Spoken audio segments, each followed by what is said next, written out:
പ്രമേഹമുള്ളവരൊക്കെ ഉണ്ടല്ലോ, അവർക്കൊക്കെ വളരെ എളുപ്പത്തിൽ ചെയ്യാൻ പറ്റുന്ന ചില എക്സസൈസ് ഉണ്ട്. നിങ്ങൾക്ക് ഇങ്ങനെ ക്ലാസ്സിൽ ഇരുന്നുകൊണ്ടിരിക്കുമ്പോൾ ഇങ്ങനെ ഇരിക്കൊണ്ടുമ്പോൾ എന്ത് ചെയ്യാൻ തരുമോ? കാലിങ്ങനെ മേലോട്ട് പൊക്കുക, ഇങ്ങനെ പൊക്കുക. അത് ഇരുന്നിടത്തുനിന്ന് ചെയ്ത് നോക്കി. ഓക്കെ, നിങ്ങളെ പ്രമേഹ രോഗികളൊക്കെ ഉള്ളവർക്ക് സർക്കുലേഷൻ വർദ്ധിപ്പിക്കാനൊക്കെ വളരെ നല്ലൊരു എക്സസൈസാണ്. നമുക്ക് അവിടെ ഇരുന്നിടത്തുനിന്ന് ചെയ്യാം. മനസ്സിലായില്ലേ? ഇതിനൊന്നും ഒരു എഫോർട്ട് നമുക്ക് വേണ്ട. നിങ്ങൾ ക്ലാസ് എടുക്കുമ്പോൾ അല്ലെങ്കിൽ നിങ്ങൾ ക്ലാസ് പഠിച്ചുകൊണ്ടിരിക്കുമ്പോൾ അവിടെ ഇരുന്ന് വെറുതെ ഇങ്ങനെ ആക്കിയാൽ മതി. കിട്ടിയില്ല ഒരു വ്യായാമം. ദഹറുള്ള രോഗികൾക്ക് ഞാൻ 2 വ്യായാമം പറഞ്ഞു കൊടുക്കലുണ്ട്. എന്തൊക്കെയാണെന്നറിയോ? ഒന്ന് വാൾ സിറ്റ് എന്നറിയോ? ഇതാ ഒന്നുമില്ല, എല്ലാവരും ഇതെങ്ങനെ ഇരിക്കും. ഇതാ കസേര മറ്റി ഇങ്ങനെ ഇരിക്കും.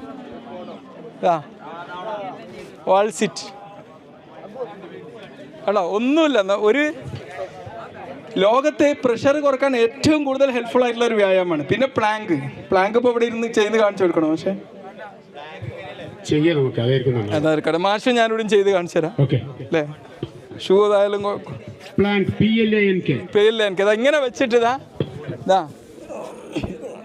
ഇങ്ങനല്ലേ മാഷെ? കറക്റ്റ് അല്ലേ? കറക്റ്റ് അല്ലേ? ഇതാ ഇങ്ങനെ ചെയ്യാം. 10-15. നിങ്ങളുടെ വീട്ടിലൊക്കെ പ്രഷറുള്ള രോഗികളുള്ള ആരെങ്കിലും ഉണ്ടോ? ഉണ്ടാവില്ല, അതിരിക്കൂല. അവരോട് പോയിട്ട് ഈ 2 എക്സസൈസ് ചെയ്യാൻ പറയാം. ഇത്